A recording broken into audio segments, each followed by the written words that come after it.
Salut à tous et bienvenue sur Casa Milan. Nous vous présentons aujourd'hui notre habituel bilan de mi-saison, une saison dont l'insipidité nous incite à espacer nos émissions pour l'instant, car les matchs se suivent et se ressemblent, des matchs qui auraient tendance à nous pousser davantage vers la léthargie que vers la conversation. Mais aujourd'hui nous sommes bien 4 pour analyser cette première moitié de saison, puisque m'ont rejoint Gila, Nico et notre nouvelle recrue Roland. Salut à vous. Bonjour. Salut à tous. Messieurs, 200 millions dépensés, faut-il le rappeler, nouvelle preuve que l'argent ne fait pas tout dans le football. Gila, quel bilan pouvons-nous tirer de ces 4 premiers mois ? Alors, nous pouvons tirer un bilan hélas négatif au terme de cette première partie de saison, qui n'est quasiment pas terminée. Une première partie de saison effectivement très compliquée, car le Milan, après 18 journées, pointe à une piteuse 11e place.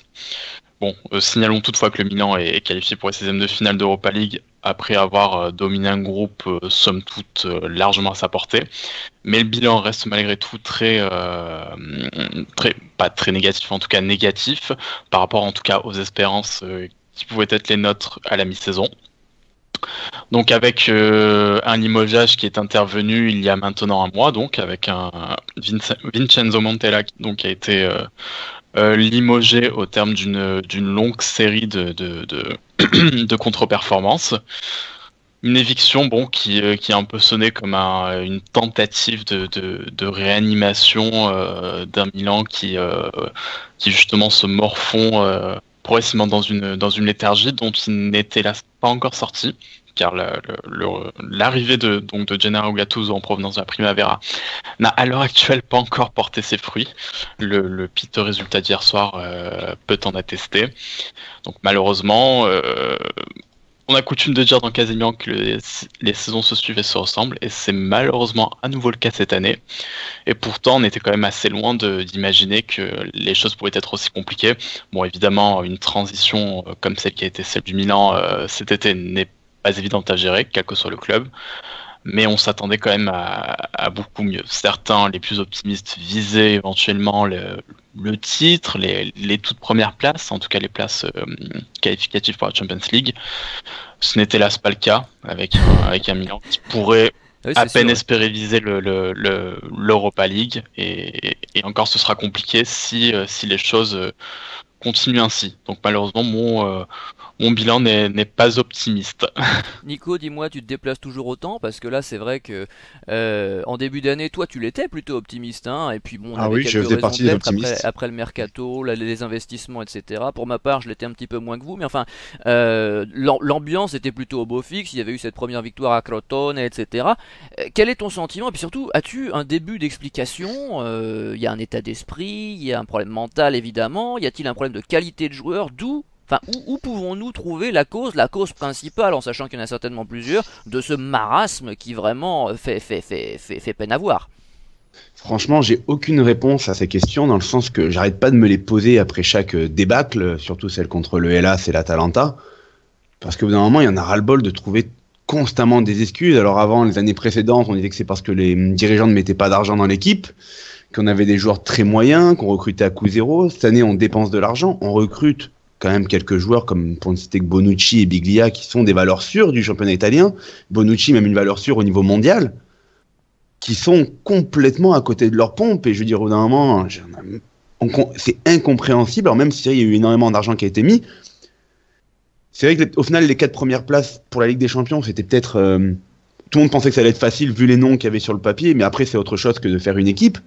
Mais après se dire d'être 11e du championnat après 18 journées, que quand tu regardes le top 10, Milan dans le top 10 a affronté pour l'instant donc 9 équipes du top 10, a réussi à en battre une, l'Udinese qui va mieux depuis 3 matchs, et l'autre c'est un match nul face au Tauros, sinon tout le reste c'est des défaites, et que samedi prochain je serai donc à Florence pour voir le match, mais il y a de fortes chances que ça finisse encore avec une déconvenue.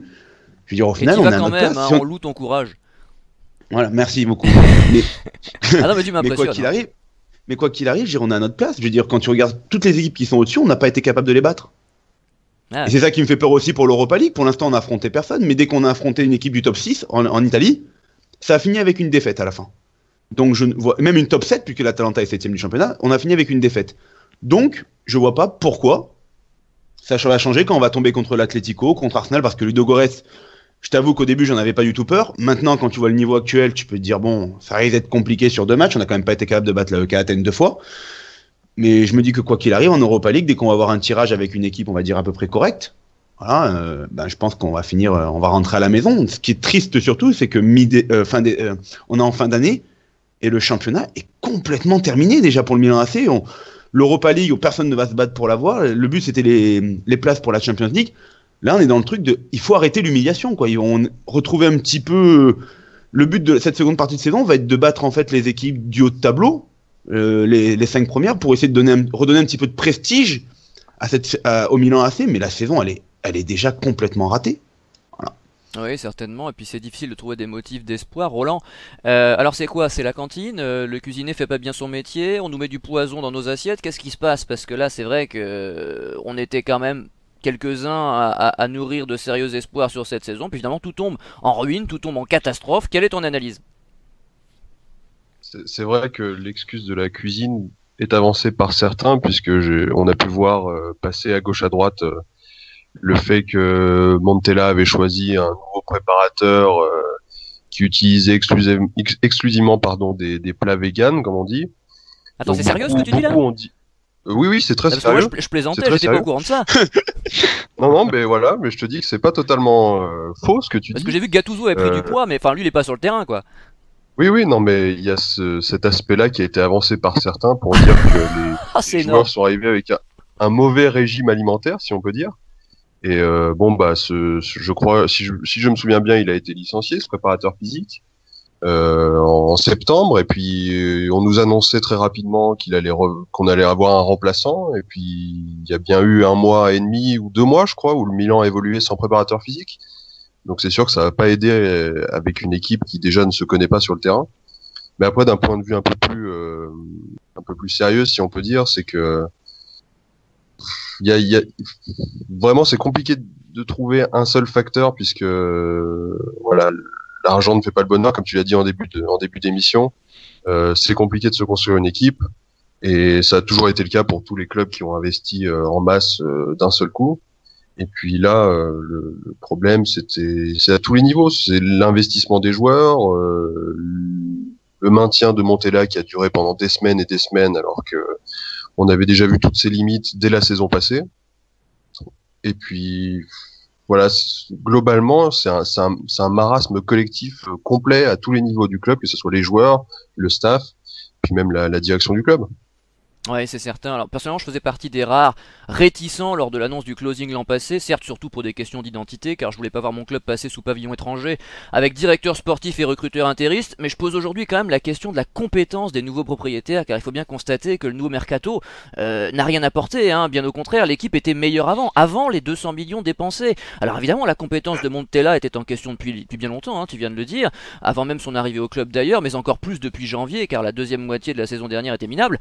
Mais avant d'en venir aux joueurs et aux flops, et là il y aura de quoi se lâcher, est-ce qu'on ne devrait pas aussi s'interroger un peu sur les dirigeants, sur leur connaissance du club, de son environnement, de son patrimoine, et l'adéquation entre cet ensemble et les décisions prises depuis l'été dernier? Alors bien sûr les joueurs sont sur le terrain, mais qui les a choisis? Ont-ils tous le niveau? Je parle des recrues principalement. Montella, on le sait, ne faisait pas jouer certains joueurs à leur poste, on sait qu'il persistait également à titulariser les plus mauvais, notamment devant, on sait qu'il a cassé l'ambiance et qu'il a lancé une spirale négative certes, mais n'y a-t-il pas eu également d'erreurs de casting? Et on peut peut-être se poser également la question, mais là ça sera peut-être plutôt en dernière partie, de la gestion financière, parce que là il y a quelques nouvelles qui sortent ces derniers temps dans la presse, comme quoi c'est un petit peu compliqué de ce côté-là aussi, également du côté de l'UEFA. Alors Gila, est-ce que tout doit tomber sur Montella, sur les joueurs, ou est-ce qu'il n'y a pas en haut déjà quelques petits soucis? J'entends parler du cuisinier, ça me fait marrer, mais enfin, à plus grande échelle. Non, je pense que la situation actuelle que vit le club résulte d'un certain nombre de paramètres, dont l'entraîneur notamment. Enfin, pour moi, ce serait l'un des principaux paramètres si je devais choisir, car Montella, comme l'a signalé Roland, on a clairement vu ses limites la saison passée, mais malheureusement, la dirigeance s'est entêtée à le prolonger à l'intersaison. Ah oui, donc ils ont une part de responsabilité déjà. Ils ont effectivement une part de responsabilité. Je pense que c'est la principale erreur qu'on pourrait leur reprocher, donc le prolongement de Montella qui pour moi ne s'imposait pas. Et je pense que d'ailleurs il aurait fallu procéder au recrutement d'un nouvel entraîneur à l'intersaison. Mais bon, ça relève du passé. Qui, Gila? Je sais, à l'instant T, je saurais pas te dire, car c'est pas facile, hein. C'est pas facile, mais je pense qu'il aurait fallu au moins discuter le renouvellement de Montella, qui pour moi n'était pas acquis d'avance en dépit de la qualification qu'il a obtenue à l'arraché pour l'Europa League. Moi je suis d'accord avec toi. Hein. C'est pas l'homme de la situation, en tout cas il n'a pas les épaules assez fortes pour le poste, soit. Mais après, en ce qui concerne plus précisément la dirigeance, c'est un des risques, je pense. Le risque du recrutement, c'est que ce dernier ne fonctionne pas, ne donne pas le résultat escompté. Je ne suis pas de ceux qui tomberaient directement sur Mirabelli et Fassone, parce que je pense qu'ils ont essayé de construire l'équipe la plus compétitive possible, en tout cas celle qui correspondrait au désir de Montella. L'an passé, on nous arguait du fait que Montella ne pouvait pas exprimer toutes ses qualités de coach, car il avait une équipe qui n'avait pas façonné par lui-même. Or cet été, il a quand même disposé de 90% voire 95% de l'effectif au mois de juillet. Ouais. Sauf que jusqu'au mois d'octobre, novembre, donc jusqu'à son éviction, il tâtonnait. On a vu je ne sais combien de compositions en Serie A et en Europa League, ce qui est totalement inacceptable pour un club comme Milan qui visait les places européennes, en tout cas qui visait les plus hautes places du championnat. On se retrouvait donc avec une équipe qui changeait tous les 3 jours, ce qui n'était pas acceptable, et ce qui a sans doute, je pense, pesé sur le rendement de certains joueurs. Après, effectivement, il y a quelques erreurs de casting. Je pense à Kalinic, donc on avait plus ou moins prévu pour certains, Çalhanoğlu, donc que l'on connaissait un peu moins, pour lequel on pouvait nourrir quelques espoirs, mais qui finalement s'est révélé quand même assez bidesque, si je peux utiliser cette expression-là. Malgré un fan club bien garni. Hein. Un fan club bien garni, effectivement. Après, je pense que ce sont des éléments sur lesquels la dirigeance n'a pas de prise. La performance des joueurs, c'est un paramètre. On peut effectivement se baser sur ce qu'ils ont produit dans leurs anciens clubs. Mais voilà, je pense que ce sont des éléments sur lesquels les dirigeants n'ont pas de prise, et malheureusement, les choses ne se sont pas passées comme prévu. On a notamment l'exemple parfait, c'est d'ailleurs le cas de Bonucci, qui est arrivé, qui était la tête de gondole de ce mercato estival, et qui au final a quand même mis un certain nombre de semaines avant de véritablement commencer à s'imposer, en tout cas à faire valoir ses qualités, les qualités qui l'avaient amené à devenir l'un des tout meilleurs défenseurs de la Juventus. Donc je pense que c'est un ensemble d'éléments qui font qu'aujourd'hui le club est à cette position-là en championnat, et globalement englué dans ce marasme-là. Je pense que ce n'est pas uniquement la faute de la dirigeance. Eh ben, il va falloir être créatif en troisième partie pour trouver les solutions. Nico, on a recruté, je crois, si je compte uniquement ceux pour lesquels on a dépensé de l'argent, je crois qu'on a recruté une bonne dizaine de joueurs. Est-ce que c'est pas trop aussi, tout simplement? Est-ce qu'il n'y a pas un problème de quantité avant de parler de la qualité, justement, parce qu'on aurait peut-être pu recruter un peu moins, mais mieux, si évidemment il était possible de trouver mieux, évidemment, parmi les joueurs disposés à venir au Milan et donc ne pas jouer la Ligue des Champions. Est-ce que tout simplement c'est pas excessif de recruter à ce point et surtout autant de titulaires, parce qu'on sait bien qu'une mosaïque d'individualité ne fera jamais une équipe. C'est sûr. Après, le problème sur le fait que le nombre il y en est trop, c'est qu'on a regardé l'équipe type, il y a eu 9 joueurs titulaires en plus dans cette équipe. Mais après, combien d'années on n'a pas eu de recrutement? On a recruté des secondes, voire des troisièmes couteaux. Malheureusement, le ménage devait être fait dans cette équipe. Mais si vite, si rapidement, à ce point, c'est le bon dosage. Le problème, c'est qu'on a vu après l'investissement. Les Chinois avaient tout parié sur une qualification en Ligue des Champions. Donc il fallait, je pense pas qu'on pouvait finir 4e championnat avec encore un Mbanyang sur le couloir. J'ai pas dit ça. Oui, mais malheureusement, mais on regarde les joueurs avec un Kouchka au milieu de terrain. Il faut prendre les titulaires qui étaient là avant, avec peut-être Carlos Bacca qui aujourd'hui, mine de rien, est remplaçant à Villarreal, mais quand il a encore marqué hier. Je veux dire, avec un Deschilio sur le côté qui touchait plus une quille, on était obligé de faire le tri de l'équipe, et on était obligé de recruter. Il faut se rappeler les noms qu'on a eu, Bakay Traoré, même s'il est parti, Kevin Constant, il y a encore Paletta qui est là, que le club voulait liquider, il y a Gustavo Gomez qui a joué, je crois, 22 minutes cette année. Il en reste encore quand même quelques joueurs de l'ancien Milan. Malheureusement, il fallait recruter énormément. C'est ce qui s'est passé. J'ai vu que les résultats étaient minables. Quand le Milan est allé voir l'UEFA, et que tout était basé apparemment sur une qualification en Ligue des Champions, il y a eu cette histoire en fait où on a su qu'il y avait des très gros problèmes d'argent Milan AC, vu qu'il n'y a plus de qualification en Ligue des Champions, que ça va être très très compliqué, on a les problèmes qui sortent. Moi je pense quand même que les dirigeants, même si ils ont leur part de responsabilité, c'est sûr, ils ont quand même fait ce qu'ils pouvaient. Je veux dire, ils ont recruté Bonucci, Conti qui s'est fait les ligaments, mais qui était l'un des meilleurs latérales droits l'année dernière en Italie. Ils ont recruté Biglia, qui est une valeur sûre du championnat. Kalinic, quand même si on n'était pas trop pour, c'est son ratio depuis qu'il est à la Fiorentina, c'est un but tous les 2 matchs et demi. Il a marqué moins de buts que Cristante cette année. Hein. Non mais je sais, mais c'est quand même une valeur sûre un peu comme du championnat italien, Kalinic. Ouais, si tu le dis. Moi, j'ai jamais été enthousiasmé par ce genre d'avance. Ouais. On a recruté quand même André Silva à 40 millions, qui est soi-disant la future pépite du championnat de l'équipe portugaise. Calhanoglu qu'on connaissait pas trop. Kessie, que je reste à dire que c'est un joueur qui a du talent, mais le problème c'est qu'on met beaucoup trop d'espoir dans ce joueur-là, parce que vu qu'à côté c'est un grand marasme, on demande à Kessie de récupérer les ballons, de courir, d'être à droite, à gauche, devant, derrière, et en plus de faire des passes et aucun marquer des buts, parce qu'hier on lui a reproché à Kessie de rater, de pas cadrer ses frappes. Mais généralement c'est un milieu récupérateur quand même, Kessie. Il est pas là pour marquer des buts, c'est les attaquants qui sont là pour marquer. Et Kalinic hier, il a pas cadré une frappe. Il a eu 5 occasions franches hier, Kalinic. Il en a pas mis une. Ouais. Moi, je pense que réellement le travail a été fait par les dirigeants. Maintenant, quand tout s'emboîte mal, après derrière, c'est terrible. Mais là, je sais pas où est-ce que le Milan va aller. Et le pire me fait. J'ai vraiment peur que le pire, on l'ait pas touché. Parce que si les Chinois ont des vrais problèmes d'argent, qu'est-ce qui va se passer derrière après ? On va tout vendre.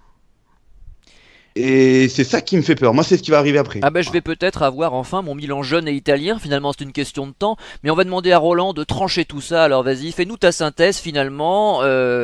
Comment analyser, comment faire le bilan de ce qui vient d'être dit. Et puis d'après toi, bien sûr, ces mots milanais.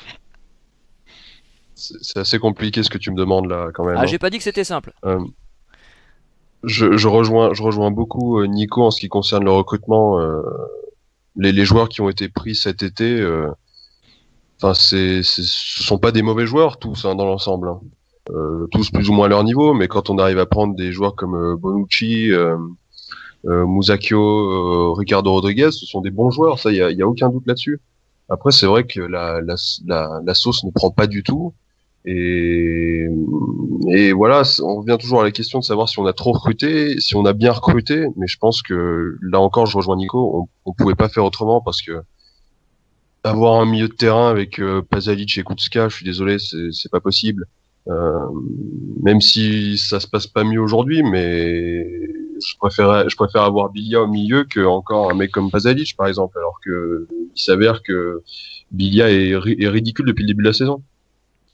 On en a beaucoup fait, comme souvent quand il y a des recrutements pharaoniques comme ça, on en a beaucoup fait, que ce soit la presse, les tifosi, évidemment, on se prend à rêver, mais moi, j'ai presque envie de dire que je suis même pas surpris par ce qui se passe, parce que on a vu des exemples partout de clubs qui ont investi des millions et des millions et qui ont galéré avant d'arriver à des résultats. Il y a eu City, le chèque qui arrivait à City, qui a attendu des années avant que son équipe fasse quelque chose. Chelsea avec Abramovich, c'était pareil. Même le PSG, la première année du PSG, mais en plus c'est en Ligue 1. Alors on pourra parler du niveau de la Ligue 1 une autre fois, mais la première saison du PSG, c'était compliqué aussi. Du PSG Qatar, c'était compliqué. Mais là, le truc, c'est que quand même par rapport aux autres clubs que tu cites, moi j'ai pas souvenir que ces clubs-là ont été si ridicules en fait. Ah non, ils n'étaient pas 11e. Ah c'est ça, parce que tu parles du PSG, moi c'est vrai que le PSG j'y ai pensé comme toi, mais ils ont fini 2e, City ils étaient 4e, 5e, Chelsea pareil, nous on est à la rue. Bien sûr, mais eux déjà, j'ai pas le souvenir que c'était dans des proportions, ils ont investi beaucoup d'argent, mais sur moins de joueurs, mais ce que je veux dire c'est que c'est des projets qui s'inscrivent forcément sur du long terme, et nous il s'avère que notre année 0 est complètement ratée, mais s'imaginer dès la première saison arriver au Scudetto pour les plus optimistes ou même dans les 4 premières places, moi ça me semblait assez fou.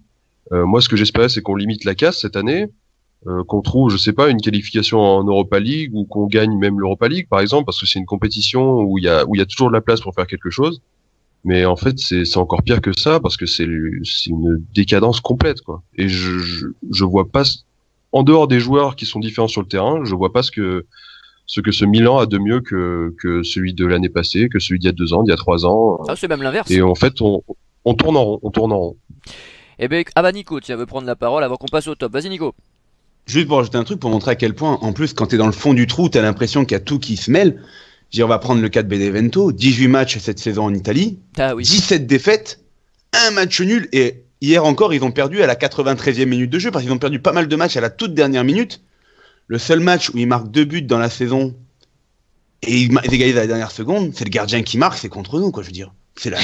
Mais c'est franchement... C'est la honte jusqu'au bout. Mais c'est la honte jusqu'au bout, tu te dis, mais... c'est pas possible. Et tu dis, quand t'as creusé que on peut pas aller plus loin que Benevento, t'en prends 3 face au Hellas Vérone. Ouais. Que tu dis, le Hellas Vérone, ils se remettent un petit peu. Bon, hier, ils en ont pris 4 à Udine. Donc, en fait, ils se sont remis que face à nous. Et tu vois après qu'il n'y a aucune réaction. Parce qu'ils ont été mis, il y a eu une mise au vert après le match contre Vérone, quand même. Ils sont privés de Noël, c'est ça? Non, c'est bon, la mise au vert est arrêtée. Mais il y a eu une mise au vert entre le match de Vérone et de l'Atalanta. Et hier, ça a été terrible de voir, en fait, un Milan peut-être pas trop mauvais dans le jeu, quand même, hier. Mais surclassé techniquement par une équipe comme l'Atalanta, qui a un budget, mais beaucoup moindre que le nôtre. Mais qui, hier, tu sentais qu'il y avait plus de chances encore qu'on en prenne un 3e derrière qu'on revienne à 2-1, quoi.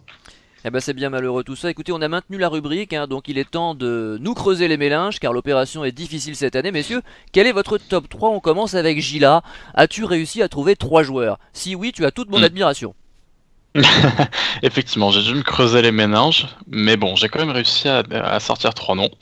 Donc alors, en 3e position, donc je mets Romagnoli. Pourquoi Romagnoli? Car ce dernier était quand même attendu.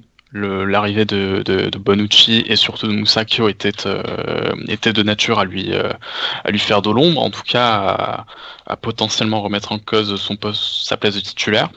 Force est de constater qu'après un début de saison assez moyen, il a su bien revenir et retrouver le niveau qu'on lui connaissait. Donc il forme à l'heure actuelle une bonne paire avec Bonucci. Donc pour moi, cette 3e place est justifiée. Ensuite, top 2, donc Rodriguez, car il est arrivé de Wolfsburg au terme d'une saison assez compliquée. Mais c'est un joueur pour lequel dont on savait qu'il avait un certain potentiel sur cette aile gauche qu'il fallait d'ailleurs enfin parvenir à stabiliser au regard des difficultés d'Antonelli à jouer sur la durée en raison de ses blessures. Là encore, Rodriguez, lui, a confirmé tous les espoirs placés en lui. Première saison très intéressante, il a vraiment apporté quelque chose sur ce côté gauche, des centres en plus, il est vraiment source de danger sur son couloir, donc il a véritablement apporté un plus au sein de ce 11. On parlait justement des recrues et c'est l'une des recrues les plus satisfaisantes. Enfin, pour clôturer mon top 3, je mets Borini. Alors, je n'aurais jamais pensé que Borini terminerait en haut de mon top 3 à son arrivée en juillet. Il est arrivé sur la pointe des pieds, un peu moqué par tous, oui. Car il sortait d'une saison très compliquée à Sunderland où il tout simplement chauffait le banc. Et force est de constater qu'il s'est retroussé les manches et que depuis le début de la saison, et en dépit des multiples replacements dont il a fait l'objet, il a commencé la saison en tant qu'ailier gauche au sein du 4-3-3 pour ensuite basculer sur le couloir droit dans le 3-5-2. Donc il a véritablement été utilisé à peu près tous les postes au sein de ce 11 en première partie de saison, mais il a malgré tout il a toujours montré une certaine régularité dans ses prestations, un état d'esprit très positif. Il s'est toujours montré très combatif, chose que l'on a ce manque de combativité que l'on a reproché à la majorité de l'équipe. Ce reproche-là ne concerne pas Borini, qui, en plus de cela, n'a pas été franchement dégueulasse sur le plan technique. Donc c'est véritablement pour moi l'élément positif de cette première partie de saison. Et c'est pourtant le recrutement le moins clinquant de l'été. Ah oui, c'est certain, qui l'eût cru. Mais c'est bien, il y a des surprises, comme quoi il y a un peu de suspense cette année quand même. Allez Nico. Alors moi j'ai hésité avec Rodriguez pour la 3e place, mais j'ai mis Cutrone. Parce qu'on n'attendait pas grand-chose de lui. Il a fait sa place durant les matchs estivaux et les matchs de préparation en Coupe d'Europe. Donc j'ai essayé de le mettre parce que il s'est battu, alors même si par exemple hier il a été titulaire, il a été très très mauvais. Mais mine de rien, déjà il a réussi à se faire une place alors qu'il y a eu 2 gros transferts quand même en attaque. Et au final il a plus joué déjà que André Silva, il n'y a que Kalinic qui a joué plus que lui. Mais il a réussi à mettre, je crois qu'il est quasiment en termes de but, il est quasiment au même nombre que les 2 autres.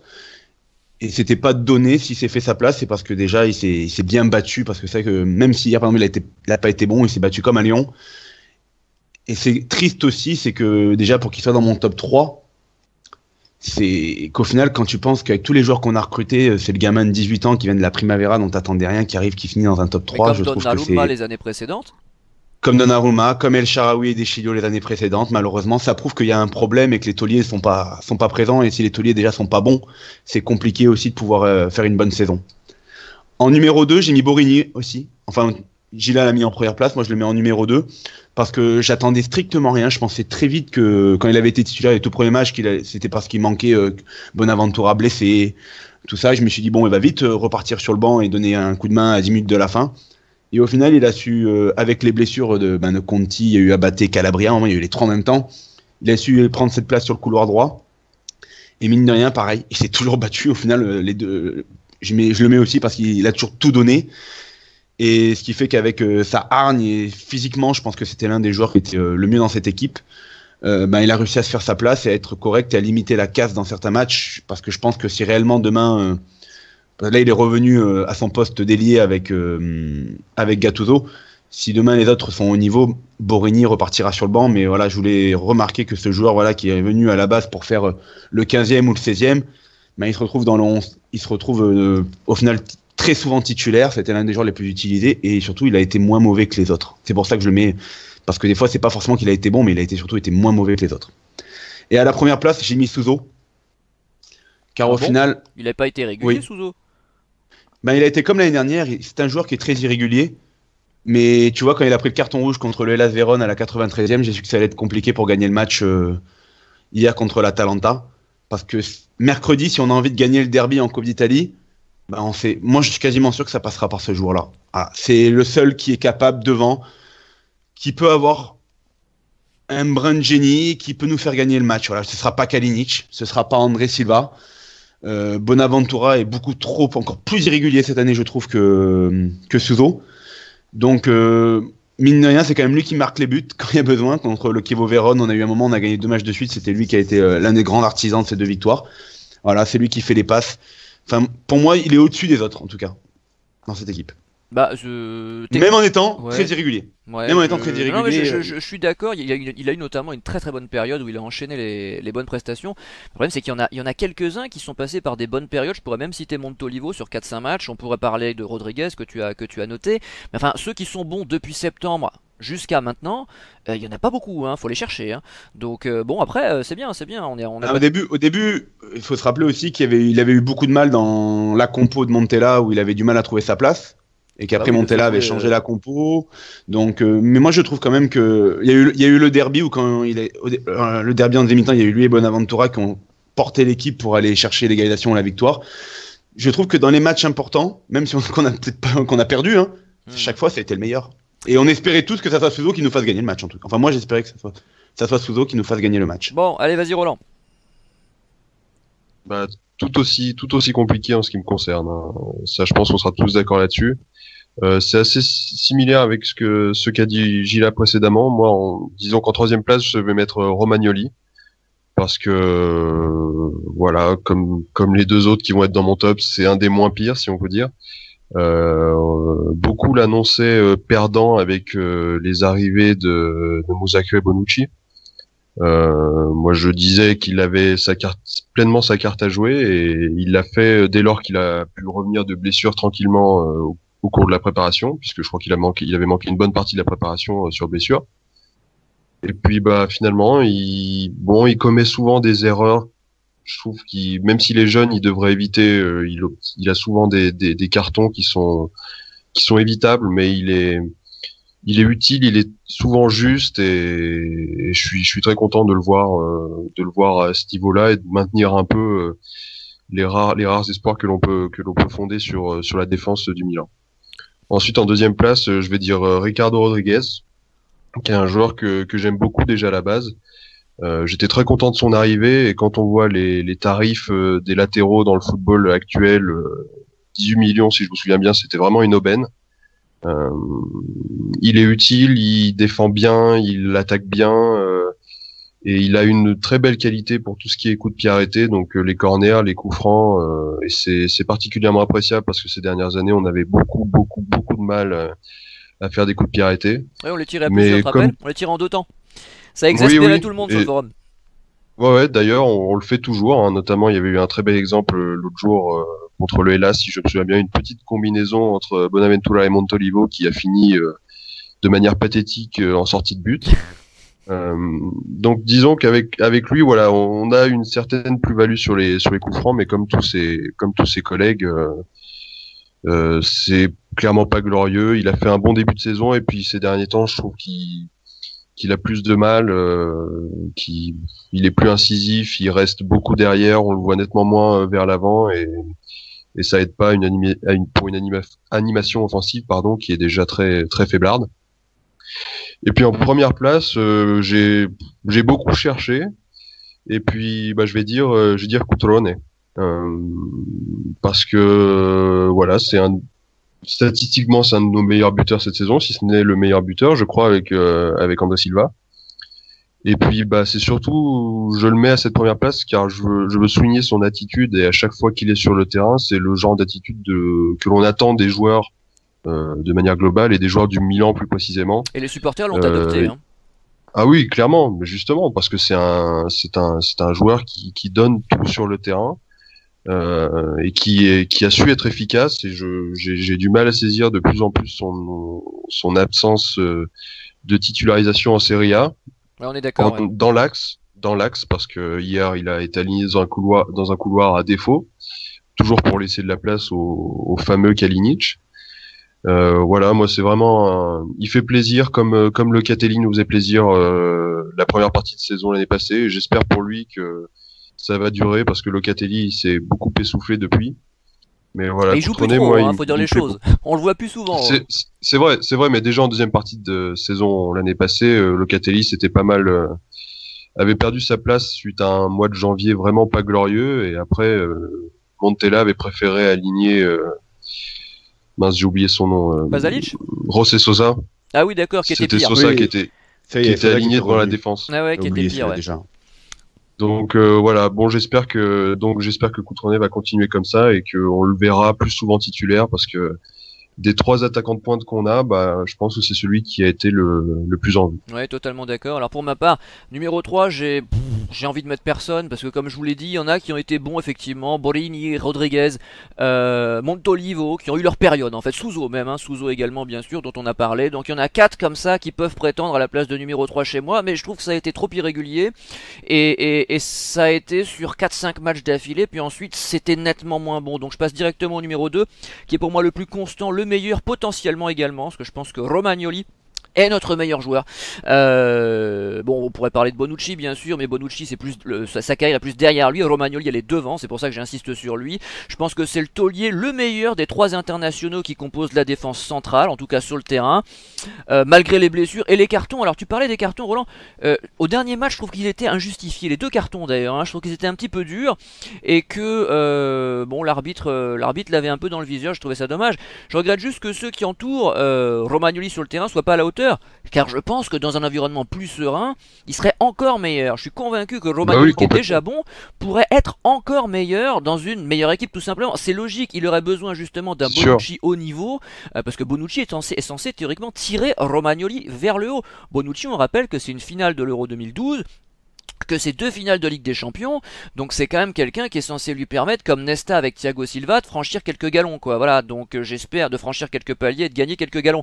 Donc j'espère que ce sera le cas. Et numéro 1, je suis d'accord avec toi, j'ai mis Cutrone, parce que j'ai pas trouvé parmi les titulaires de numéro 1 indiscutable, donc je choisis celui qui mouille le plus le maillot, celui qui ne lâche rien, celui qui fait preuve d'une attitude exemplaire et qui démontre des qualités de finition qu'on n'a pas vu au Milan depuis Super Pippo. J'exagère un peu, évidemment, Inzaghi c'était meilleur, mais enfin, on a vu Inzaghi au au top de sa carrière, Cutrone est en devenir. Je pense qu'il a vraiment des qualités de finition, contrairement à celui qui occupe la place, qui occupe une chaise, comme on dirait dans une salle de cours. Et j'aimerais que Gattuso insiste avec Cutrone et fasse peser plus lourd dans la balance la qualité des prestations que les sommes déboursées pour recruter les concurrents de Cutrone. Voilà, donc maintenant tout va devenir plus facile car c'est l'heure du flop, Gila. Alors c'est là que tu as l'embarras du choix. Effectivement, j'ai l'embarras du choix, mais bon, pour mon pour mon top 3 donc flop 3 plutôt. Flop 3 en troisième position justement, bon, je vais peut-être donner l'impression de tirer sur l'ambulance, mais j'ai choisi Donnarumma. Pour quelle raison? Bon, je mets de côté tout ce qui se passait cet été, je me concentre uniquement sur l'aspect sportif. Sur le plan sportif, on a pu voir que Donnarumma était quand même bien moins performant que la saison passée. Je ne sais pas, je pense d'ailleurs que toutes les affaires entourant sa prolongation ont certainement joué. C'était déjà le cas avec les espoirs, hein, si je puis me permettre. Cet été, il avait été plus qu'en demi-teinte avec les moins de 21. Tout à fait. Bon, il avait peut-être l'excuse à ce moment-là des histoires autour de sa prolongation. Bon, il est revenu cet été à Milanello avec sa petite prolongation de contrat, donc à 6 millions d'euros par an. Donc on était légitimement en... Et le grand frère dans les bagages. Et tout à fait. Tu viens de le préciser. Exactement, vous faites bien de le préciser. Donc 7 millions d'euros pour la famille Donnarumma. Donc l'ensemble de ces éléments était en fait en mesure de mettre l'intéressé pleinement à l'aise. Sauf que force est de constater que ses performances sont beaucoup moins bonnes que l'an passé. Il y a toujours ce problème des relances. Je pense que c'est un point sur lequel il faudrait vraiment qu'il se penche, car pour un gardien talentueux comme il est, ça c'est un point à ne pas dénier, mais je pense que pour qu'il puisse véritablement franchir un palier supplémentaire et justifier son statut de futur crack, en fait, de gardien, tout simplement payer 6 millions d'euros par an, soit... Le deuxième gardien de l'histoire, je crois. Et titulaire en sélection maintenant. Titulaire en sélection qui plus est, mais effectivement, je me posais la question en ce qui concerne sa rémunération, donc c'est le deuxième meilleur gardien de jeu. Derrière De Rea. Donc, c'est-à-dire à 18 ans, ce qui est tout bonnement énorme. C'est un point sur lequel il pêche toujours. Outre ses parades, beaucoup moins décisives, en tout cas, je pense, il dégage moins de sérénité que l'an passé, et c'est véritablement... On l'a vu hier notamment. Il y a très peu d'arrêts, très peu d'arrêts depuis le début de saison. Très peu d'arrêts, c'est notre Areola actuellement. Hein. Quand c'est cadré, c'est dedans. Hein. Tout à fait. C'est justement ce que je lui reproche. Il dégage moins de sérénité que l'an passé, et je pense que ça impacte également la défense. Je pense qu'il aurait pu être le dernier rempart véritablement en rassurant ses coéquipiers, mais malheureusement, il n'apporte pas le petit truc en plus qu'il apportait la saison passée. Véritablement, la saison passée, on pouvait se dire que la défense n'était peut-être pas régulière dans ses prestations, mais qu'on avait Donnarumma pour compenser la chose, pour véritablement se montrer décisif, réaliser les parades au bon moment, au moment juste. Sauf que j'y réfléchis, je n'ai pas le souvenir d'une parade, en tout cas d'une rencontre où il s'est montré particulièrement décisif. Il y en a eu une, malheureusement, mais on l'a quand même perdu, c'est à Naples, où il a fait un bon match. Mais on a perdu. Ouais, c'est vrai. Tout à fait. Mais il a sorti 4-5 parades dans ce match-là, importantes. On aurait pu repartir avec une valise de Naples. Grâce à lui, on en a pris que 2. Ouais. Mais ça reste clairement suffisant pour un gardien qui est censé avoir franchi un palier supplémentaire, malheureusement. Ensuite, en seconde position, j'ai choisi Kessié. Donc Franck Kessié qui bon, je vais quand même adoucir mon propos en disant que c'est un joueur qui n'a pas été... Je te reconnais bien là, Gila. Voilà, tu me reconnais, je redeviens le modéré que j'étais. Eh oui. Avec notre maître à tous. Exactement. Kessié, donc, qui effectivement n'a pas été ménagé par Montella, qui est certainement l'un des joueurs à avoir le plus joué en cette première partie de saison. Mais on nous le présentait comme étant véritablement un très bon milieu récupérateur, mais malheureusement j'ai plus vu un substrat de Montella jusqu'à présent. Bon, j'exagère peut-être mon analyse, mais malheureusement il n'a pas apporté en ce qui concerne le milieu de terrain le saut de qualité qu'on attendait. On l'avait véritablement présenté comme le joueur qui avait réalisé une saison énormissime à l'Atalanta, donc certes il est jeune, effectivement, mais j'en attendais quand même beaucoup plus. Il y a certains détails qui m'ont quand même assez fâché, avec une technique clairement à parfaire, Ah ouais, les passes courtes à 2 mètres, faut quand même les réussir, quoi. Hein. Tout à fait, mais comme Nico l'a signalé, effectivement, c'est un milieu récupérateur, il n'est pas censé être le moteur du jeu. Malheureusement, au vu des indisponibilités, de la mauvaise passe de Biglia, il est contraint de remplir ce rôle. Mais malheureusement, c'est clairement pas suffisant. Il m'a très souvent agacé lors de cette première partie de saison. Donc, d'où cette seconde position. Il a tendance à se prendre pour Georges Weah des fois, je sais pas si vous avez remarqué, il veut prendre la balle au milieu de terrain, aller marquer tout seul. Le problème c'est que ça finit souvent en corner. Par contre, il faut reconnaître que physiquement c'est une bête. Hein. C'est-à-dire qu'il est vraiment impressionnant et il peut te bouger toute une défense à lui tout seul. Le problème c'est que c'est toujours pour ne rien faire du ballon, quoi. Hein. Ça rappelle Jérémy Ménez avec les dribbles en moins. Mais moi, sincèrement, je comprends que ça soit Montella comme Gattuso. Aujourd'hui, au milieu de terrain sur les trois, le premier nom que je coche, c'est lui quand même. Parce qu'il y a pas de capable de... Il n'y a personne d'autre. Ouais, il n'y a personne d'autre, mais quand tu vois les autres noms à côté, je dis, mine de rien, lui, quand il prend le ballon, même si des fois il rate des trucs, il se passe quelque chose quand même. Il peut prendre le ballon et apporter quelque chose, détonner, passer une ligne, il peut le faire, ça, lui. Mais j'ai lu sur un forum quand même que certains regrettaient Poli. Hein. Qui a pris un carton rouge ce week-end. Ah, je vois que tu le suis intensément. Ça, c'est pas bien qui regrettait Kuchka, hein, donc... Et Destro a mis 2 buts hier. Et hop, c'est bon. Ah bah on y va, Cristante marque aussi, hein, vous avez bien vu. Bon. Ça c'est le choix de Milan. Voilà, à l'époque on a préféré faire confiance à Montolivo que Cristante qui hier nous a marché dessus et qu'aujourd'hui l'Atalanta réclame 25 ou 30 millions pour le vendre. Ah bah voilà, c'est pas la première fois que ça se produit, ça on a bien vu avec, comment il s'appelle, c'est Darmian, voilà, qui joue à Manchester. Gila, ton numéro 1, c'est Petagna hier aussi qui a joué. Alors, en première position, bon, ça n'étonnera pas grand monde, je mets Kalinic.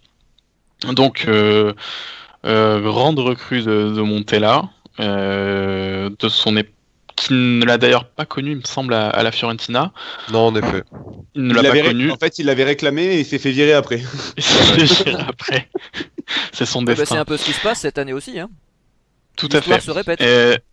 Ouais, l'histoire se répète. Donc un Kalinic qui en dépit des très nombreuses chances qui lui ont été offertes donc par Montella, n'a absolument pas su prendre la mesure de ce qui était attendu de lui, en tout cas de la mesure de son poste, avec des statistiques vraiment faméliques. Bon, on savait avant son arrivée que ce n'était pas un joueur qui scorait beaucoup. Bon, mais à quoi ça sert, Gila, dans ces cas-là? Il est numéro 9, il est avant-centre? Il est avant-centre, mais voilà, je pense que Montella avait une idée précise le concernant. Il pouvait penser que c'était un joueur, je sais pas, qui pouvait peser sur la défense adverse, qui pouvait jouer un rôle de pivot. Qui ferait le dépasse à retrait pour que Kessié marque, c'est ça? Pour l'avoir vu jouer à la Fiorentina, j'ai quand même pas mal de matchs, j'ai pas que le Milan dans le championnat italien. Franchement, c'était un bon joueur. Hein. Il est quand même méconnaissable actuellement, hein, lui aussi. Hein. Enfin, des fois, il a juste à la pousser dans le but quand même. Hein. Attends, à la Fiorentina, il faut regarder les équipes qu'ils ont. Il n'y a pas non plus une équipe de cadors hein, les 2 dernières années. Et franchement, il marquait. Hein. Ouais. Il était bon. Il est peut-être touché par le marasme actuel. Non, effectivement, moi, je vois que ça. Hein. Ils ont dû lui remettre du chien à manger. C'est les Chinois qui ont fait à manger. Moi, je vois que ça comme explication. Ils leur ont mis un vieux chien tout pourri, tu sais, de 20 ans. Et je vois que ça a des effets sur le long terme. Non, mais franchement, c'est incroyable. Ils se sont fait marabouter. C'est pas possible. C'est pas vegan tout ça. C'est pas vegan du tout. Mais c'est pas vegan, c'est vrai. Mais pour le reste, il y a aussi un sentiment d'agacement parce qu'on voit effectivement qu'il dispose d'un certain nombre de chances de marquer. Déjà, il les loupe en cours de match, mais les matchs suivants, il redevient titulaire. Donc tout ceci fait qu'il a véritablement eu la possibilité de s'exprimer, sauf que le rendement n'est clairement pas au rendez-vous. Alors qu'on a un joueur comme Cutrone, par exemple, qui ne demande qu'à être titulaire et qui, je pense, aurait pu, je pense, à l'heure actuelle, avec le même temps de jeu que Kalinic, il serait à 10 buts. Pu avoir un meilleur bilan statistique. Malheureusement, Kalinic, 25 millions d'euros, n'a absolument rien apporté en cette première partie de saison. Ça justifie pour moi pleinement sa première place de flop. Bon, on passe au flop de Nico. Ça prouve qu'il y avait du choix car j'ai pas du tout, j'en ai aucun des 3 de Gila dans le mien. Donc en numéro 3, moi j'ai mis la direction. Parce qu'il nous avait promis. Tu mets pas des joueurs aussi. Non, le problème qu'il y a des joueurs, c'était très compliqué parce que réellement, en trouver 3. Il y a trop de choix, il y a plein de joueurs qui sont pas à leur niveau. Donc, enfin je vais continuer, mais avant vraiment la direction, parce que la direction nous avait promis une 4e place au moins, et force est de constater qu'en gros ils nous avaient promis plein de choses durant cet été, et au final on est décembre, la saison est terminée, je pense que réellement personne n'avait pu imaginer que le Milan comment on se retrouverait à l'heure actuelle. Comme je disais tout à l'heure, j'ai très très peur pour la suite avec les problèmes financiers du Milan. Je pense qu'on n'a pas encore touché le fond. Bah, je leur en veux d'avoir mis Gattuso à la tête de l'équipe, parce que après, ce qui est bien entre guillemets, c'est que les supporters n'attendent strictement rien de Gennaro Gattuso, parce que tout le monde est au courant quand même de son passif d'entraîneur, et c'est assez minable quand même pour le signaler. Voilà, il vient là pour faire le pompier. Le problème, c'est que bon, il y a personne à mettre, donc on va prendre Gattuso, et surtout personne ne veut reprendre. Ancelotti a refusé et a dit non merci, moi je n'en veux pas. Donc on met Gattuso, et je pense que c'était pas la solution de mettre Gattuso. La preuve, il n'y a même pas eu le déclic, on va dire encore, de mettre un nouveau coach. Même Gattuso apparemment leur a mis déjà quelques soufflantes. Il n'y a rien qui passe. C'est lui qui a décidé de se mettre en mise au vert, parce qu'il a trouvé qu'après la défaite à Vérone, franchement, l'humeur était plutôt bon enfant dans le vestiaire. Ils se rendaient... Donc voilà, je leur en veux de beaucoup de choses. Ils n'ont pas tenu parole. J'ai peur pour la suite. Est-ce que le Milan va déjà être revendu? On parle des Américains qui reprendraient peut-être à cause des problèmes financiers. Est-ce que le Chinois, en fait, il n'a pas du tout d'argent? Enfin, voilà. Donc je mets un flop, parce que mine de rien, ils sont aussi responsables de cette situation actuelle. Après, en numéro 2, moi j'ai décidé de taper sur les tauliers. Donc j'ai mis Biglia. Car réellement, quand il a signé, je me suis dit, putain, on va enlever Montolivo. On va foutre Biglia.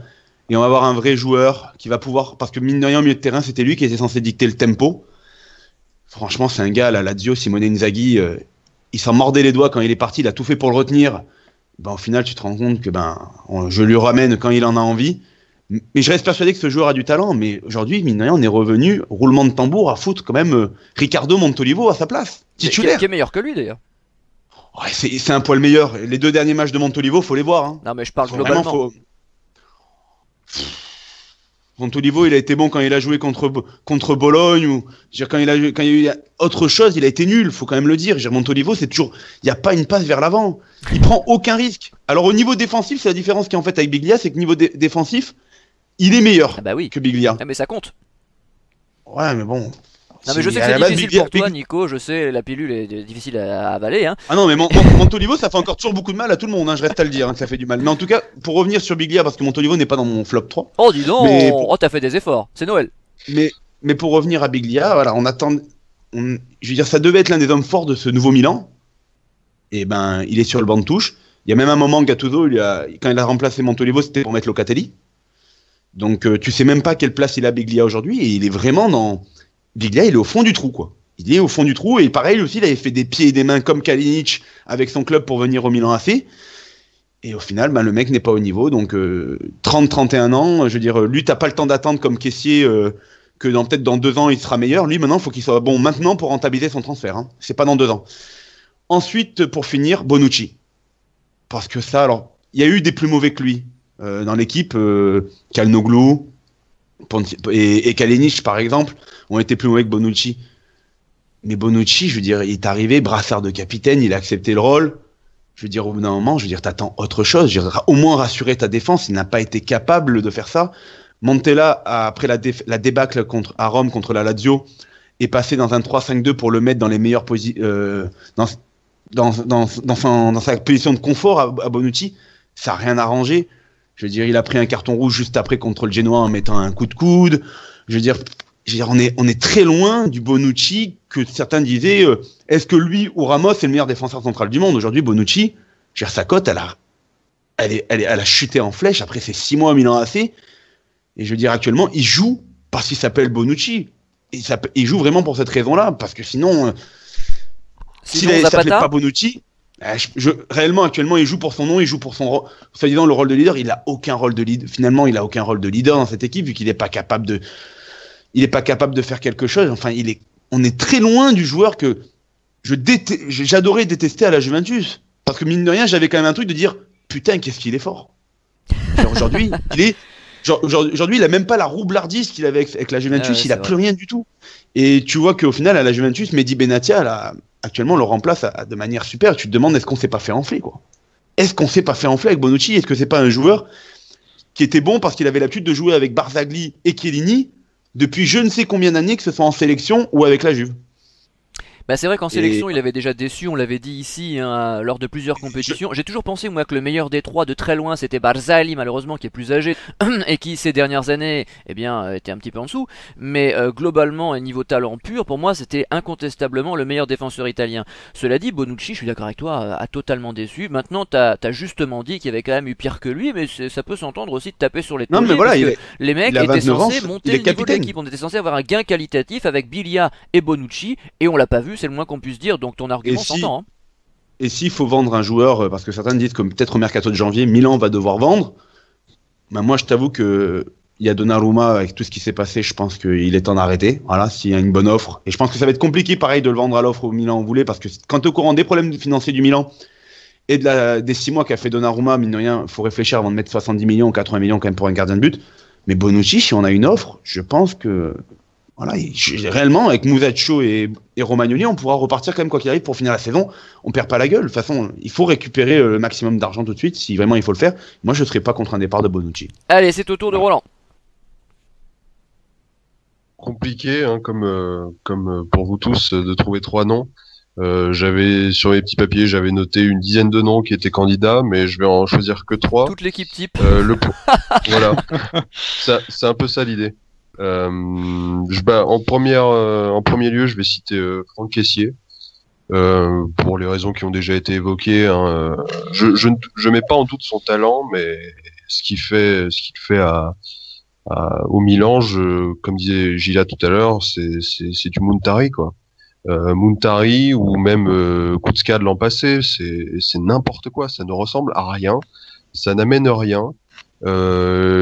On en vient à espérer qu'il réussisse à faire une passe à l'arrêt à un joueur qui se trouve à 2 mètres de lui, qu'il arrive à lui mettre dans les pieds.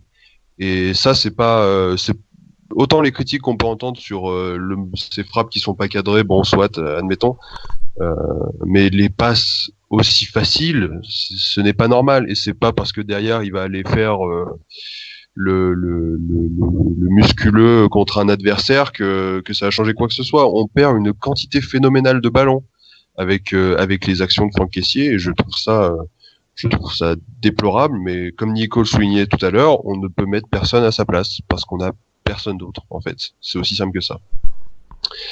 Ensuite, en deuxième place, moi je vais attaquer mes chouchous si on peut dire. En deuxième place, ça va être Kalinic pour moi. Je suis pas surpris par son niveau. Voilà, c'est un attaquant moyen. Il l'a toujours été. Je crois que dans sa carrière, il a jamais réussi à dépasser, la barre des 15 buts dans une saison de championnat. Et puis, on peut pas dire qu'il a joué dans des championnats très compliqués. Hein. Si peut-être un passage en première ligue, mais même l'année où en 2015 où le Dnipropetrovsk va en finale de Ligue Europa avec Kalinic en attaquant de pointe titulaire, ça cassait pas des barres. Et finir à la Fiorentina et après, quand on voit sa saison passer à la Fiorentina et arriver au Milan pour 25 millions d'euros, moi je comprends pas, mais je suis pas surpris par son niveau. Voilà, il est dans ses rythmes habituels. Il est à 4 buts si je ne me trompe pas. 4 buts à la mi-saison, bon bah voilà quoi. On pouvait le prévoir. Et à côté de ça, bah il bénéficie d'une certaine immunité, notamment avec Montella, qui le voulait déjà à la Fiorentina. Et c'est au détriment de Silva, qui je pense a un certain talent, et c'est surtout au détriment de Cutrone, qui s'avère pour l'instant être notre meilleur attaquant de pointe. Et si je puis me permettre, on peut ajouter quand même que lui vendange des occasions, parce que on disait souvent qu'être attaquant au Milan AC était très compliqué parce qu'il n'y avait pas de ballon, mais il en a eu. On l'a vu plusieurs fois devant le but être particulièrement mauvais. Complètement. J'ai l'impression de voir le Bacca de l'an passé qui n'arrive pas à se tirer de ses pieds, quoi. C'est aussi simple que ça. Il est jamais dans le bon tempo et c'est récurrent. C'est récurrent depuis le début de la saison. Et enfin en première place, là c'est un peu plus compliqué si on peut dire. Donc je vais mettre Çalhanoğlu. Ah bah oui. J'étais surpris que personne ne l'ait cité avant. Parce que j'attendais pas grand chose de lui. Ah d'accord. Vas-y Roland. Çalhanoğlu qui est ridicule tout simplement. Mais je vais être un peu gentil si on peut dire, est-ce que c'est vraiment de sa faute? Voilà, c'est un numéro 10. Il n'y en a plus beaucoup dans le foot actuel, mais c'est un numéro 10. Et Montella n'avait jamais joué avec un numéro 10. Depuis qu'il était entraîneur, il ne se servait pas d'un numéro 10. Si on voulait jouer avec un 4-3-3, il nous fallait un ou deux ailiers. Un joueur comme lui, c'est pas adapté à ce genre de schéma, parce qu'on avait besoin de rapidité sur les ailes. Bonaventura à la limite accélère un peu, mais on le voit plus souvent au milieu de terrain dans un 4-3-3. Sousso, c'est clairement pas le joueur qui va impacter une aile avec sa vitesse. Donc voilà, on attendait un ailier, on a eu Çalhanoğlu, on s'est dit ça confirme peut-être le passage dans une sorte de 3-4-1-2 avec Çalhanoğlu derrière les attaquants, mais voilà, il joue pas à son poste. Mais est-ce que ça dispense de réussir une passe? Ah oui, j'allais en venir à ce point-là justement. Ouais. Il ne joue pas à son poste, certes, mais qu'est-ce qu'il est nul! Bah oui. Qu'est-ce qu'il est nul! Il n'apporte strictement rien. C'est comme Kessié, la moindre passe est un calvaire. Et c'est pas, je suis désolé pour ses défenseurs, pour ses admirateurs, c'est pas ces 2 matchs potables contre le Real à chaque fois qui vont le sauver. Après, il faut se souvenir aussi qu'il a été suspendu pendant 4 mois, ici je me souviens bien, à partir de février la saison passée, parce que pour une histoire de documents administratifs d'un transfert qui avait été fait pour pas se faire finalement, enfin bref. Et donc il ne jouait pas. Mais il s'entraînait et je pense que ça explique pas cette suspension n'explique pas son niveau ou sa fatigue. Mais bon, voilà, il y a plusieurs circonstances atténuantes. Il y a son poste, il y a la découverte d'un nouveau championnat, d'une nouvelle langue, il y a cette fameuse suspension, mais ça n'excuse pas tout. Et moi, je n'attendais rien de lui et sa hype Çalhanoğlu, elle date d'il y a 2 ans, à l'époque où on l'annonçait un peu partout à travers l'Europe. On avait déjà vu à l'Euro 2016, pour ceux qui avaient suivi un peu la Turquie, que c'était clairement pas ça. Voilà, si on veut pas jouer avec un numéro 10, comme pour Keisuke Honda en son temps, ou même un joueur comme Saponara, on peut s'en débarrasser rapidement, parce que ça sert à rien de s'entêter. Nico. Sur Çalhanoğlu, il y a juste une chose que je veux rajouter. Je sais pas si ça vous a marqué, moi, j'ai l'impression des fois qu'il était sur patin à roulette, quoi. Combien de fois je l'ai vu glisser pendant les matchs avec le ballon, il tombait par terre avec le ballon. Je sais pas, sur les contrôles, je dis mais putain, mais il n'arrive jamais à le tenir, il a le mauvais choix de crampon. Hein. Il imite Poli. Mais tu sais que, tu vois, il y a encore un truc qui est surprenant, parce que le choix de Kalinic qu'on parle tous là, mais Gattuso par exemple, il fait les mêmes choix que Montella sur Kalinic. Ah mais certains sucent bien. Hein. C'est vrai. Ah bah attends, mais pas là, faut bien que je le remplace. Hein. Attends, mais pas ça, mais Gattuso a dit concernant Çalhanoğlu, il a quand même dit que techniquement, apparemment, il était au-dessus de tout le monde à l'entraînement. Alors après, c'est l'entraînement, mais il paraît que s'il joue, à mon avis, on va le revoir, je pense que Gattuso va le retester. Il doit y avoir des raisons à tout ça. C'est qu'il doit pas être mauvais quand même, le gars, pour que un autre entraîneur fasse. Parce que Gattuso, si on regarde l'effectif, à part être passé au 4-4-2, enfin au 4-5-1, pardon, il joue de la même manière. Il a les mêmes 11, il a le même 11 que Montella. Hein, enfin, les matchs sont quand même censés compter un peu. Hein, je veux dire, les prestations en entraînement, c'est bien joli, mais enfin, ce qui compte, c'est ce qui se passe le dimanche. Hein. C'est d'accord, mais on va voir. Je pense quand même qu'il doit avoir un homme de talent. Je pense pas en fait que ça soit. C'est pas un crack, ça, c'est une certitude. Sinon, on l'aurait déjà vu. Oui, mais oui. Je pense pas non plus que ça soit la buse qu'on voit actuellement. Non, mais il y en a des joueurs de football de plage, on en connaît, mais c'est sur des petits terrains quand il faut pas courir. Le problème de ce mec-là, c'est qu'il est pas dans le tempo. Regarde, il est toujours à contre-temps. On va prendre un truc tout con. Ce gars, il excelle sur les coups de pied arrêtés. Bah ça s'est pas vu. Hein. En Ligue des Champions, on les a tous vus, ces coups de pied arrêtés. À l'époque, on disait est-ce que c'est Pjanic, est-ce que c'est lui le meilleur tireur de coups de pied arrêtés. Même là, les coups de pied arrêtés, moi, à chaque fois, au début, je dis putain, ça y est, c'est comme un péno, quoi, avec Çalhanoğlu. Il se passe rien. Il envoie le ballon dans le mur ou il l'envoie 10 mètres au-dessus. Non, donc, je pense que c'est un joueur qui, pareil, actuellement, il est dans le trou. Bon alors, je sais pas si ça va s'arranger, mais ce qui est sûr, c'est que numéro 3, j'ai mis Bilia, parce qu'il était censé, tu l'as bien dit Nico, hein, il était censé devenir le maître à jouer, le métronome, oserais-je dire, pour te taquiner, le Pirlo de l'équipe, mais parce qu'après tout simplement 2-3 matchs moyen bons, c'était pas si mal au départ, il s'est éteint pour devenir franchement mauvais, prévisible, fragile même, et très inférieur à un Montolivo, certes pas transcendant, mais bien plus efficace, notamment défensivement. Alors j'ajoute que je regrette l'éviction du famélique Locatelli, dont la progression bloquée illustre ce qui se passe dans le football italien depuis 20 ans, avec les conséquences que l'on sait sur la nazionale.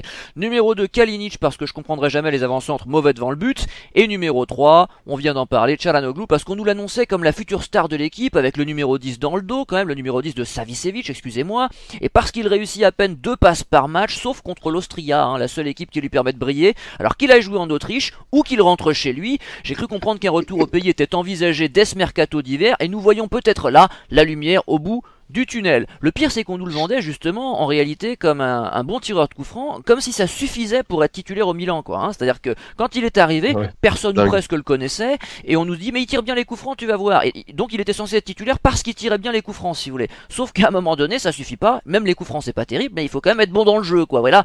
Donc je suis plus qu'exaspéré, et son petit fan club ou sa secte, eh bien, va devoir avaler la chic là, parce que ça devient franchement désagréable de voir ce mec là titulaire. Ce qui veut pas dire que ceux qui jouent à sa place sont d'ailleurs nettement supérieur, mais enfin je pense qu'un Bonaventura, malgré un niveau très en deçà des saisons précédentes, notamment parce qu'il a été longtemps blessé, reste bien meilleur, y compris aujourd'hui, que ce joueur-là qui est une demi-portion. Voilà. Donc bon, comme d'habitude, nous consacrons notre dernière partie aux attentes, aux souhaits et autres pronostics pour fin mai, bon courage, aux solutions également que nous envisageons, bon courage également, pour améliorer la situation du club. Donc Gila, il est temps de faire preuve d'imagination. Gila, fais-nous rêver. Quelle pente le club va-t-il prendre? Doit-il prendre d'après toi? Bonne question. Oui, c'est une disserte de 4 heures. Bonne question. Bac de philo. Tout à fait. Prenez vos stylos. Je ne sais pas si je pourrais te faire rêver, mais je pense qu'au vu de l'écart qui sépare le Milan donc des places européennes et notamment de la Champions League, je pense qu'il arrivera tout au plus à retrouver une place européenne, mais uniquement en Europa League. Sauf si bien sûr il parvient à remporter le trophée final donc en mai prochain, ce qui lui permettrait de retrouver la Champions League, ce qui m'étonnerait fortement. Je pense que tout au plus il pourrait retrouver l'Europa League, car l'écart est bien trop important avec les premières places pour espérer même une quelconque qualification pour les tours préliminaires de la Ligue des Champions. Donc les mots sont tellement profonds, j'ai l'impression qu'il va falloir du temps avant de retrouver, de permettre à ce 11 de retrouver une certaine cohérence, en tout cas au club de retrouver une certaine sérénité dans son fonctionnement, ce qui n'est pas le cas à l'heure actuelle, entre toutes les affaires relatives à la dette du club, les histoires extrasportives autour de Donnarumma, bon, avec le mercato hivernal qui va arriver, bref, l'ambiance n'est pas forcément au beau fixe. Qui plus est avec la présence de Gattuso sur le banc qui n'est que provisoire, donc forcément ça empêche le club de se projeter véritablement vers l'avant. Donc malheureusement je pense que le meilleur scénario serait celui d'une 5e ou d'une 6e place au terme d'une seconde partie de saison un peu meilleure que la première, et avec une hémorragie tout juste stoppée par Gattuso. Mais je n'irai pas davantage, je n'irai pas plus loin dans mes pronostics, en tout cas dans mes espoirs. Ah bah non, c'est risqué là. Bon, c'est risqué, mais bon, une surprise est possible, mais je pense que l'écart est trop grand, et les équipes du haut de tableau ont clairement une avance sur le Milan à tous les points de vue, sur le plan du jeu, sur le plan comptable. Donc non, cette seconde partie de saison sera là uniquement pour limiter la casse, je pense. Alors Nico, je rappelle qu'Ancelotti est parti en 2009 avec Maldini, qui a arrêté sa carrière cette année-là, donc ça fait 8 ans, et ça fait 8 ans qu'on nous parle d'années de transition. Chaque année on nous dit mais il faut du temps, il faut reconstruire, etc. Ça fait 8 ans, et résultat on s'aperçoit qu'on n'a rien construit, et que cette année c'est même encore plus détruit que d'habitude. Donc quelles sont tes attentes? Ben, moi, je vais calmer Gila tout de suite. Il a parlé de 5e place. On est à 12 points de la Lazio, qui a un match en moins. Donc, la 5e place, elle est inoubliable. On peut déjà l'oublier. J'ai finalement été assez optimiste. Voilà, on peut l'oublier. Voilà, la 5e place, c'est oublié. Parce que pour espérer, ne serait-ce que retrouver la 5e place, il faudrait une seconde partie de saison du Milan plus que correcte. Et que la Lazio, de son côté, s'écroule. Parce que j'ai du mal à y croire, vu qu'elle a l'air d'avoir quand même. C'est d'un autre niveau que nous. Maintenant, on est à 3 points de la 6e place, quand même, mine de rien. Le 12e et il y a un petit trou est à 4 points derrière, je crois, c'est le Chievo Vérone. Voilà, je pense que la place du Milan va se situer entre la 6e place et la 12e place. J'ai du mal à croire, même si on continue à être aussi mauvais et qu'on tombe dans les bas-fonds, on finira jamais relégable, on jouera jamais le maintien, car les 5 dernières places en Italie sont d'un niveau quand même assez ridicule quand même. Il va être temps aussi que ce championnat passe à 18 équipes et on en parle de plus en plus de toute manière. Donc voilà, à ce niveau-là, j'y crois pas. Ce qui peut être terrible et qui pourrait mettre encore un peu plus le feu dans la maison du Milan, c'est que mercredi on perd en Coupe d'Italie. Car si mercredi on perd le derby, t'enlèves une compétition qui donc mine de rien tu peux espérer remporter, parce que en demi-finale le Milan est censé affronter la Lazio ou la Fiorentina. En sachant que les demi-finales de Coupe d'Italie se jouent en mars ou en avril, ça te laisse du temps pour aller un peu mieux, on va dire. Parce que si tu le dis on va les jouer en janvier, tu dis sur 2 matchs, pareil, on range et c'est fini. Mais si mercredi on perd en Coupe d'Italie, il restera plus que l'Europa League. Et on va pas se faire d'idées comme je pense, face la moindre équipe correcte, en 8e de finale ou en quart. Voilà, ça dépendra le tirage, on sortira, et même en 16e face à Ludogorets, c'est pas gagné encore. Il n'y a pas de Nice en Europa League, Nico? Oui, Nice est en 16e contre le Lokomotiv Moscou. Donc on perdra contre mais à mon avis, Nice, à mon avis, passe pas les 16e de finale contre le Lokomotiv. Ça, c'est mon avis. Je pense même qu'il n'y aura pas de club français en 8e de finale d'Europa League. Ah merde, ça aurait été savoureux d'avoir Balotelli de retour à San Siro.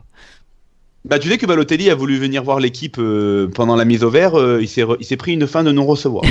Bah tu m'étonnes, Gattuso doit avoir quelques souvenirs. Bon, très bien. Enfin voilà, j'espère juste, moi sincèrement j'attends qu'une chose, l'Europa League, j'espère, pour nous les supporters, parce qu'il ne nous reste plus que ça à jouer, ces matchs à élimination directe, mine de rien ça donne un petit peu de flamme quand tu regardes le match, parce qu'hier contre l'Atalanta ou l'Hellas Vérone, maintenant ça va être notre pain quotidien en championnat le dimanche, que tu gagnes ou que tu perds, ça change pas grand chose à la saison. J'espère quand même qu'on va laisser faire un 8e ou un quart, pour se tenir en haleine en regardant un match dans la saison.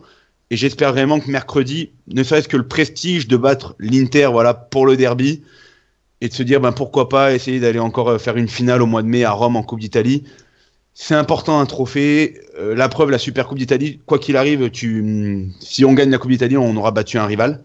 Et c'est important pour les supporters en ont besoin, parce que là, je t'avoue que je vois sur les réseaux sociaux, tout ça, la courva, je sais que si mercredi ils perdent, jusqu'à mercredi, ils ont prévu de soutenir l'équipe, mais si mercredi ils perdent contre le derby, là, il va y avoir une autre forme de contestation qui va commencer à devenir de plus en plus difficile à vivre pour les joueurs et pour le club. Ah bah bientôt, tu seras tout seul au stade.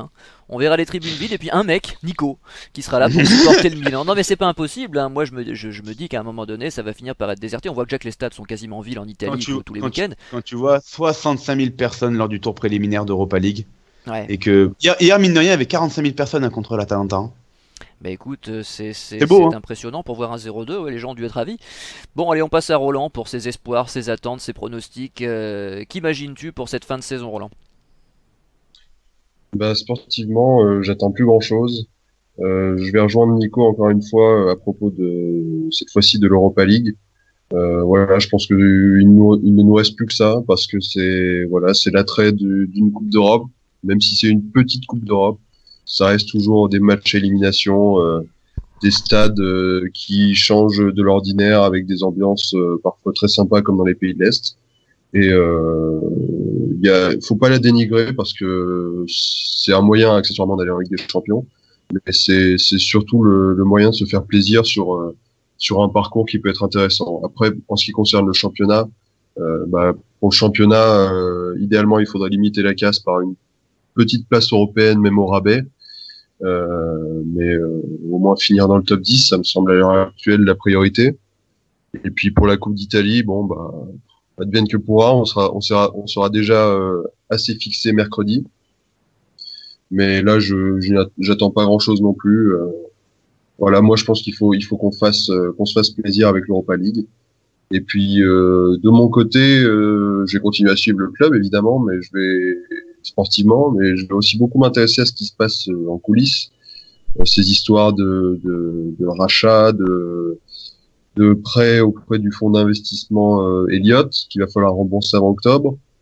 Fassone qui dit depuis plusieurs semaines déjà qu'il est très optimiste pour trouver un autre les moyens de rembourser ces emprunts qui sont quand même à hauteur de 303 millions d'euros, plus les intérêts qui sont à des taux pharaoniques. Oh là là. Donc voilà, il va falloir suivre ça parce que ça, est-ce que ça fait peur? Je sais pas si c'est le terme, mais c'est pas rassurant. Voilà, Elliott, c'est un fonds vautour dont le dirigeant créateur est réputé pour être un tueur de dettes, si on peut dire. Je m'étais renseigné un peu son sujet. J'ai vu qu'il avait notamment contribué à la faillite de l'État argentin en débarquant à la Banque de France à Paris pour geler les avoirs de l'État argentin. Donc on parle quand même d'un État, d'un pays. Ouais, ça promet, ouais. J'ai l'impression que la situation du Milan ressemble actuellement à celle de Lille, hein, en France. Non, quand même pas. Il y a beaucoup de similitudes dans le sens où Elliott est aussi impliqué dans l'histoire avec le LOSC, avec un racheteur dont on sait pas trop d'où viennent ses fonds, s'il en a. Donc oui, il y a quelques similitudes, mais après les montants qui concernent le Milan sont nettement plus élevés que ceux qui concernent le LOSC. Donc je pense que ça va être peut-être le plus intéressant. Ça va être sans doute plus stressant que les matchs et plus intéressant que les matchs. À suivre toute cette histoire avec Elliott, avec le fameux Highbridge qui prendrait la suite d'Elliott. Voilà, parce que ça concerne l'avenir du club et le club n'est pas né le 13 avril 2017. Il y a tout un patrimoine derrière et je m'inquiète plus pour ça que pour l'équipe actuelle parce que je me remémore assez rapidement que tous les mecs qui sont en place gagnent très bien leur vie et donc je vais pas m'inquiéter outre mesure pour eux. Je vais plus m'inquiéter pour ce que représente le Milan et puis même pour les tifosi comme nous qui vivons ça au quotidien. Bon, bah c'est certain de toute façon qu'il fallait en parler, hein. Personnellement, ça me préoccupe également. Mon premier vœu, c'est quand même le départ des deux arnaques que sont Kalinic et Çalhanoğlu.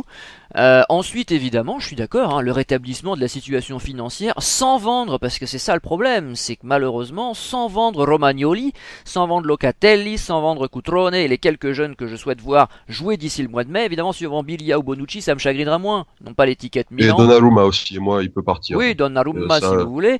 J'aimerais bien qu'on ramène Plizzari d'ailleurs à la place de Donnarumma, ce serait formidable ça. Mais ce qui est sûr, c'est que le Milan peut plus recruter de gros joueurs de toute façon, et la plupart de ceux qui occupent les places de titulaires depuis septembre ne satisfont pas, donc autant innover avec les jeunes en fin d'année, ce serait sympa, et peut-être que si jamais le Milan explosait, en tout cas financièrement, ce serait réellement l'occasion de repartir de zéro. Alors évidemment, ce serait les vaches maigres, on mangerait notre pain noir, etc. Mais enfin, ça fait des années qu'on dit qu'il faut se dépouiller, qu'il faut se ressourcer, qu'il faut réellement partir de rien, hein, comme on dit dans le rêve américain, to start from scratch, mais c'est exactement ça, mais il faut bien reconnaître qu'à l'heure actuelle, les marges de manœuvre sont minces, qu'en réalité le mal est déjà fait, le mercato, le maintien de Montella, etc. Et qu'il faut bien être malin, il faut être bien malin pour trouver des solutions miracles, des solutions efficaces. À l'heure actuelle, je dois dire que je suis pas très optimiste, j'espère qu'on aura une bonne surprise, mais vraiment ça risque d'être très compliqué. Bon, on va passer au mot de la fin, hein, qui risque de ressembler un petit peu à ceux dont nous venons de parler. Toutefois, si vous faites preuve d'imagination, c'est formidable. Gila, qu'aurais-tu à nous dire pour clôturer cette émission de fin d'année? Je ne vais pas faire preuve d'imagination, hélas. Ce que j'espère juste, déjà une victoire en Coupe d'Italie ce mercredi face à l'Inter, afin que ce parcours se poursuive. Puis ensuite, le retour d'un peu plus de sérénité autour du club, ce serait déjà une bonne chose et ça permettrait, je pense, d'arranger pas mal de choses. Ok, donc monsieur Roland a une réaction et son mot de la fin également. Ouais, voilà, je vais en faire mon mot de la fin. Toujours à propos des aspects financiers et économiques. On a vu récemment le rejet du Voluntary Agreement, de l'accord volontaire, qui a été présenté de manière assez surprenante, je dirais, comme un cataclysme incroyable, comme la faillite actée du Milan. Voilà, bah, d'après ce qu'on a pu lire à gauche à droite de la part de dirigeants de l'UEFA, le Milan va donc se placer sur la seconde voie qui est celle du Settlement Agreement comme l'ont fait l'Inter et la Roma. Et ça, bizarrement, ça n'a posé de problème pour personne à ce niveau-là. Donc tout n'est pas encore noir comme j'ai pu le dire précédemment, mais voilà, il y a des évolutions à suivre et je trouve qu'il y a une certaine propension à noircir le tableau autour du club qui est quand même assez surprenante parce que j'ai vu récemment aussi que l'Inter a recontracté un prêt à hauteur de 300 millions, si je me souviens bien, j'ai plus les détails exactement, il y a quelques jours, même pas. Ça, personne n'en a parlé. Et aussi, je sais plus, la dette, une banque américaine qui a dû mettre la dette de l'Inter comme un élément financier très mal noté. Bon, après les agences de notation, on sait tous que c'est un peu du pipeau, mais voilà, disons que il y a des mots qui concernent le Milan, qui concernent tous les clubs, mais qui sont mis en exergue ces dernières semaines à propos du Milan. Voilà, donc il y a une situation à suivre, mais je pense qu'il y a certaines choses qui ne sont pas complètement anormales dans le monde du football. Ah bah c'est bien, on finit sur une note d'optimisme. Nico, qu'as-tu à ajouter? Moi, ce que j'ai ajouté, ça n'a rien à voir avec le foot. Pour ceux qui adorent les séries télé, actuellement, j'ai regardé la saison 4 des Peaky Blinders. Si vous aimez tous les trucs qui ont à faire dans les années 19, c'était vers le 19e siècle, c'est sur les gitans, la mafia et tout, c'est au top, c'est super bien joué, c'est anglais et c'est beaucoup mieux que le Milan. Ah bah sinon il y a les agents du Shield dans un autre genre, pour ceux qui aiment Marvel, hein. Bon, on va pas parler de série télé, et Mia n'est pas là, c'est le grand spécialiste du cinéma. C'est vrai que c'est difficile de toute façon de faire preuve d'originalité avec tout ce qui vient de se passer, avec tout ce qui vient de se dire dans cette émission. Donc non, moi un petit mot juste quand même sur la nationale, on en a parlé, notre dernière émission, c'était suite à l'élimination, on a fait une spéciale. Le football italien est malade, on voit bien les résultats sur la scène européenne, on voit bien les résultats de l'équipe d'Italie. Il va falloir trouver des solutions et vite, et les solutions passeront par la Fédé si elle a les manettes, si elle a le pouvoir de les prendre, malheureusement, parce que l'Union Européenne est très handicapante à ce niveau-là, et les clubs devraient aussi peut-être un peu se prendre en main. On parle du Milan, mais il y en a beaucoup qui devraient également mettre un coup d'accélérateur pour ce qui est de certaines mesures absolument nécessaires pour redresser le football italien. Bon, Casa Milan, c'est terminé pour aujourd'hui, hein. Nous tâcherons évidemment de faire les gros matchs, et plus, si ça s'anime un peu dans les semaines qui viennent. Comprenez, chers auditeurs, qu'il ne soit pas toujours très passionnant de répéter chaque semaine les mêmes choses, après s'être farci les prestations quasi identiques des mêmes joueurs.